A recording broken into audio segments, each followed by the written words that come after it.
Yo, I'm Young Slim. I just jumped off the porch with Dirty Glove Bastard. I just walked in, twisted off that gas on my dead ones. High beams like headlights for a Glock. I got a red. All right, today we got Young Slim jumping off the porch with us today. Yo, what it do? What it do? What's going on with your gang? Chilling, man. For sure. How you feeling? Feeling good, man. Good to have you. Hot over here. Yeah, it's hot as You know hell what out I'm here, man. But yeah, feeling good though. Nonetheless. Dope to have you here, fam.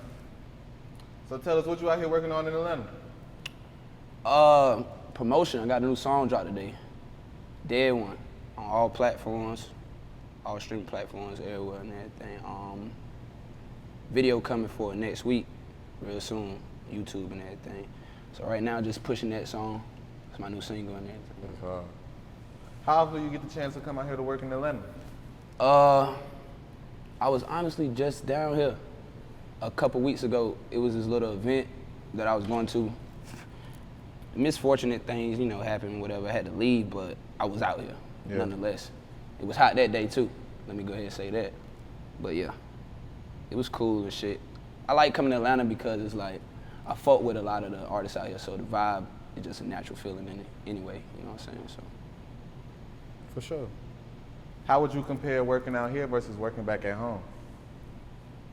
Well, you know, home is like, it's just like your safe spot, so it's like you can always feel comfortable at home. So home is always just gonna be where I do my best work at because I'm in my zone and shit. I mean, when I go to other places, like I feed off everybody else's energy or the energy around me and shit. But when I'm home, it's just like what comes to me, like how I'm feeling off the rip, you know? So it'd be like that. For sure. Happy belated birthday too, man. I appreciate that, man. Appreciate that. Nah, for sure. So what's life like back at home in Plymouth, North Carolina? It's everything pretty slow, man. It's not much there. Like, there's no Walmart there, bro. Like, so keep that in mind. If there's no Walmart, there's nothing there. Like, the population's small and shit like that. You gotta go to Washington or Greenville, you know, do your shopping and shit like that. But it's a lot of talent there though, and all they gotta do, you know, just get out the city, honestly, with the town. I only like calling it a city for real, bro, because it's so small. But it's a lot of good roots there, you know, made me who I am and shit, so. That's hard. How would you describe your childhood coming up? Strict parents, like, well, strict guardian at that point, like, you know, my dad, he was down, like, in the streets his whole life, so it's just like, watching him, just growing up watching him and shit, just like, you know what to do, but you know what not to do, most importantly. And then my mom, having her around, it's kind of like, it just settled everything, you know what I mean? But for me, school was just like, it's kind of like, you know, like, when a nigga, like, try hard in school, like, study, doing all that shit, get the work done.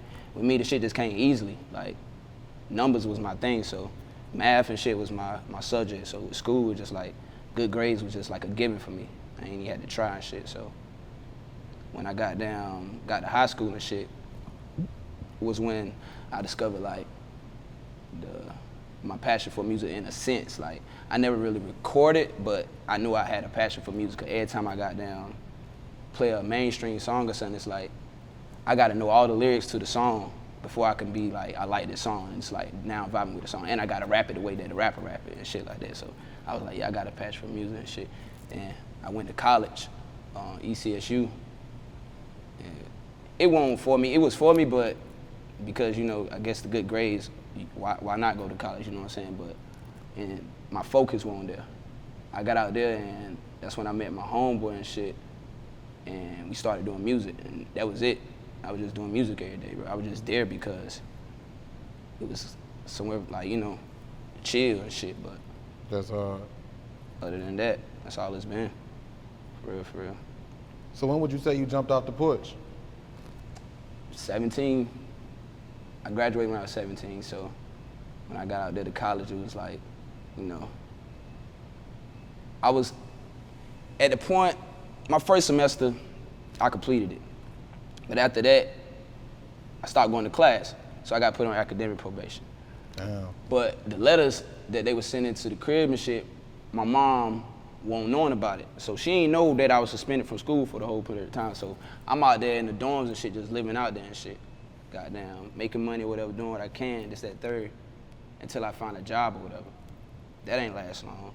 Then I'm just back in the studio doing music and shit. So it just, from there, from 17 to now, just been like strictly music. Yeah. And goddamn, you know, putting in work, whatever. So let's go more into detail about your college experience. You attended Elizabeth City State University, right? Mm-hmm. So how would you describe your time out there? What's the vibes out there? Smoke, drink, party. That's all they, I mean, I ain't gonna say that's all they do, but people I was around, that's all they did. So, I mean, from the outside looking in, that's what you're gonna see and shit.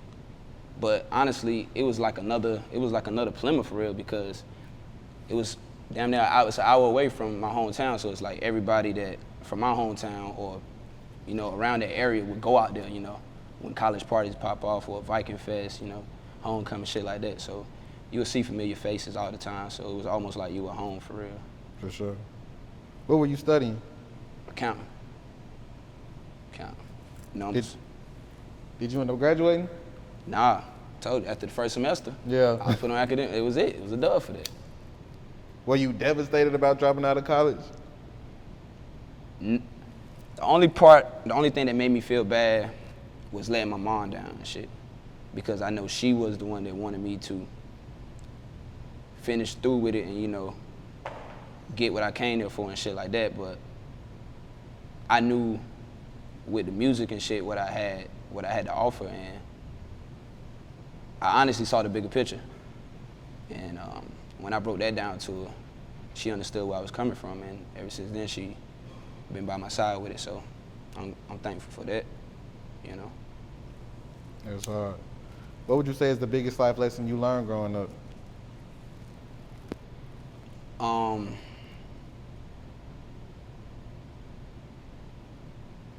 Everything ain't what it seems. The older you get, you start realizing like a lot of people ain't who they seem to be.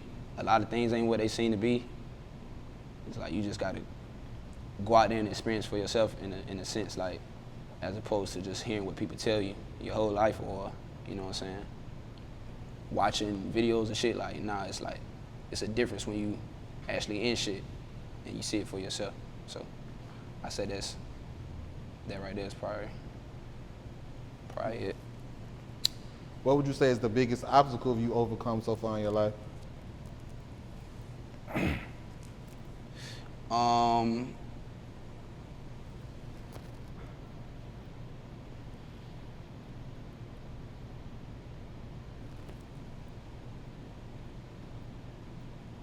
Honestly, I think it was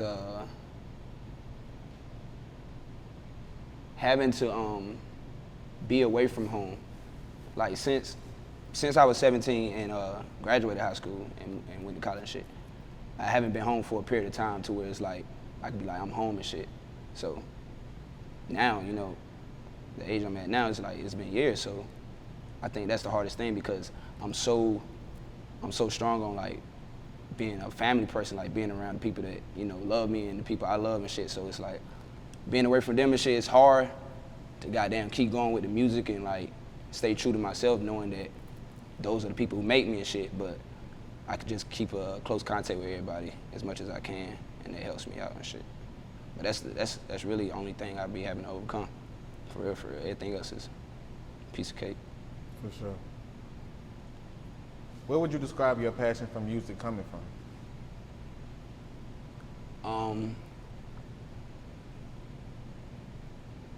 I think the first time I did a song and shit, it was when Young Thug dropped Stoner. I remixed that song. We was in the damn in the dorm and shit, and when I rapped it, the way I did the shit was like, damn, I could do something different, or I could do it this way. And right then I was just like, I found what I want to do, and then like a year or two later, I was like, damn, I found what I'm good at. So it was like, that was it after that. But listening to a lot of Lil Wayne and and Rich Homie definitely helped that though, cause you know what I'm saying, they was big inspirations when it came to the music and shit back in 2013, 2014 and shit. Who's in your top 5 that are alive? Yeah, I gotta say, one is Wayne. Wayne is he my top 5. He my number 1 artist, rapper or whatever. 2, Pop. 3, Big. Is like, I feel like Pac and Big is like interchangeable. You know what I'm saying? Somebody gonna say Big, somebody, but I say Pac before Big. I don't know. I just do. 4, Jay-Z. And 5, 50 Cent. I say those. And the only reason, honestly, I'm not really a big fan of Jay-Z. I'm gonna be honest, I'm not a big fan of Jay-Z, music-wise, but my dad is a Jay-Z, like a Jay-Z fan, like to the grave. So, you know, I heard him my whole life, so kind of like it's obvious and shit. But yeah, those are my 5 right there. When would you say you decided to take music full time?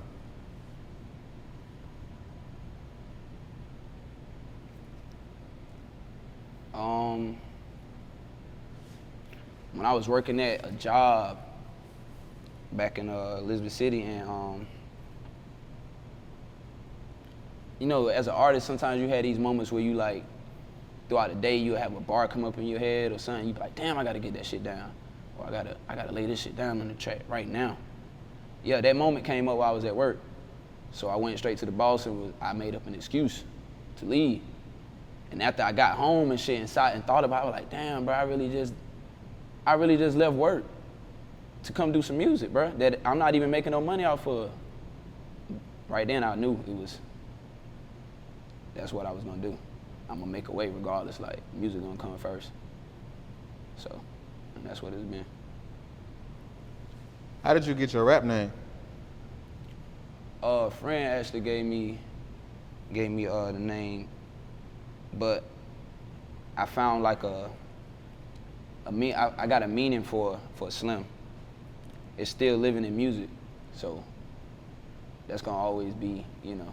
I might drop the young after a while, you know what I'm saying, with age and shit, but yeah, the Slim is always gonna be, that's what is still living in music. Where would you say you take inspiration from? Like, what inspires you? My boys and the artists around me rapping, seeing them go hard every day and put in the work, knowing, you know what I'm saying, like they got more responsibilities than I got, and they go hard, like, you know what I'm saying. So it's like I got to, ain't no other way. That's hard. What would you say the rap game is missing right now? Us. Nah, for sure. That's what they missing, us. Why would you say they missing y'all? You gotta tell them why. It's cause, man, it's like it's a new sound. Yeah. It's a new sound. Like, don't get me wrong, like, I'm not saying everybody gonna be talking about the same stuff, but in a nutshell, everybody gonna be talking about the same stuff. Everybody got their own story, yeah, but it all boils down to the same stuff. You just telling it a different way. Yeah. But like, we just got new sounds that the world need to hear. And once they hear it, they gonna latch onto it, and they're not gonna let go. It's just gonna be like that forever, bro. That's hard. So they just need it. They need to hear it. What would you say is the biggest risk you took that paid off? Moving to Raleigh. Moving to Raleigh, when I met my manager and everything, the person I met him through and everything,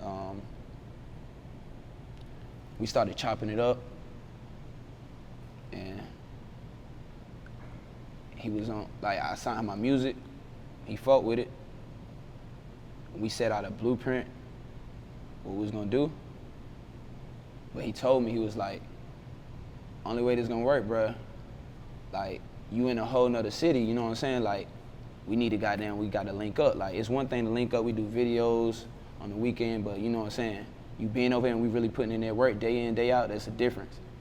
You know what I'm saying? So I took that in consideration, and I made that leap, and ever since then, bruh, shit been up for me. So that was the biggest risk, and it turned out to be the best decision I made.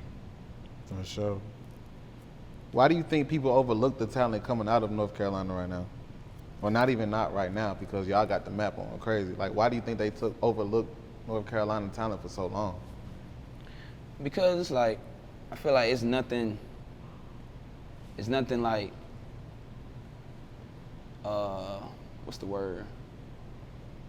It's nothing really iconic about North Carolina to the country as a whole to make, you know, like New York, it got stuff that everybody in the world knows about, not even dealing with music. You know, like other states, it got stuff that everybody knows. North Carolina really don't have anything that stands out. So it's like, I feel like people just overlook it. Like, even though music is like one of the most important things in the world, it's just like they don't think music when they think about North Carolina. They think everything but music. And I think that's why artists get overlooked as a whole. Straight up. Talk to us about your new single, Dead One. Yeah, Dead One. I recorded that, probably like a month, some change ago. My boy from overseas signed me the beat, and producer I've been working with, he nice, and I went in the studio. I didn't write this. I just I punched in all the way through. Once I found the first vibe, I just punched in, and it was like, you know what I'm saying? You really gotta just go listen to it, man. They gotta go play it. I can't tell too much about it. They gotta go play it. What about Big Chopper? Big Chopper, man. Big Chopper doing good. Big Chopper doing good, man. Like, I like that song, and a lot of people don't even know, like, I actually recorded Big Chopper before I recorded the song that I dropped before that. So it was like, I was just anxious to kind of get that one out, you know what I'm saying? And once we did, I was happy about that one. And the video I shot for it, shot with my boy Mega, had him in the video, so that was lit. That's on YouTube right now too, so y'all know, y'all go check that out. That's hard. Are there plans for an upcoming project? Definitely. Projects, definitely, most definitely.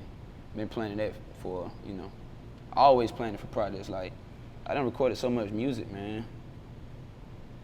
They don't stand by. Every day I'm working on something new. So, it's that type of vibe. For sure. Who are some of the artists you would like to work with one day? Wayne, of course. Rich Homie. 50. Rihanna, most definitely. Gotta have a female artist to work with. And Drake. That's hard. I feel like I can make a crazy catalog with those artists. How did you link with Bust Down Entertainment? Through a mutual friend. Me and bro got a mutual friend and everything. I was working this job. My mans was working there, and like me, everywhere I go, I'm ready to show my music to people and just like throw my shit out there. So I was doing that around everybody, and it was like they was fucking with it and shit. And he was telling me, he was like, yo, I got somebody, you know what I'm saying? He's starting up a label. You know what I'm saying? And, he put me in contact with him. And after that, it was up. Like, me and bro started chopping it up. Like I said, I started sending him songs and stuff. And I came over here a few weekends. Like, I came over here, like, I think it was around early May, like 2 years ago. I came over here on the weekend, and we shot like 2-3 videos that same day. So I got down, went back home, was chopping it up again, and that's when he was like, you know, bro, move over here so we can goddamn really work. And goddamn, I ain't had shit going, like, you know what I'm saying, in terms of the movement for the music where I was at. So I was like, most definitely, like, that's what I did and shit. That's hard as hell. What would you say is one of the biggest challenges that comes along with being an independent artist?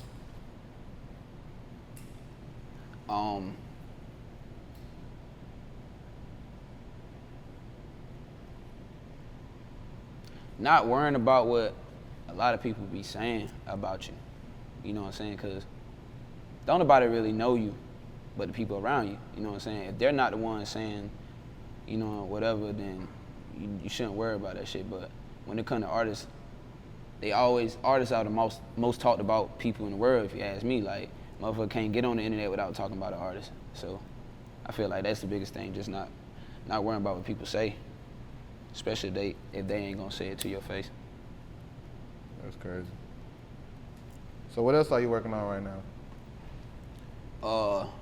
Shooting videos, trying to get videos shot for all the music I got, and yeah, that's about it. And working with some new producers. Some new producers been in my DM and goddamn signed me some beats. Some shit's hard. So back in the studio, really, just putting in more work. For sure.